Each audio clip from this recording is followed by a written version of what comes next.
সবার আগে আমি আপনাদের অজস্র ধন্যবাদ জানাচ্ছি। আমার কবিতা গল্প আপনাদের যে ভালো লাগছে, আপনারা কমেন্টস করে জানাচ্ছেন, তাতে আমি অনেক বেশি আনন্দিত হয়েছি। আজকে আমার লেখা আরেকটি কবিতা আমি নিয়ে এসেছি আপনাদের জন্য। শেফালি।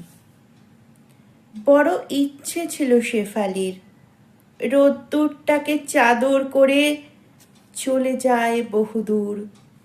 মা বাপ কোথায় তার জানা নেই, অনাথ আশ্রমই তার ঘর বাড়ি। এখানেই সে জেনেছে বর্ণমালা, আবার এখানেই শিখেছে সেলাই। তার কারুকাজ আজ উচ্চ প্রশংসিত, রঙিন সুতোর হাত ধরে দিয়েছে সে পাড়ি বিদেশে।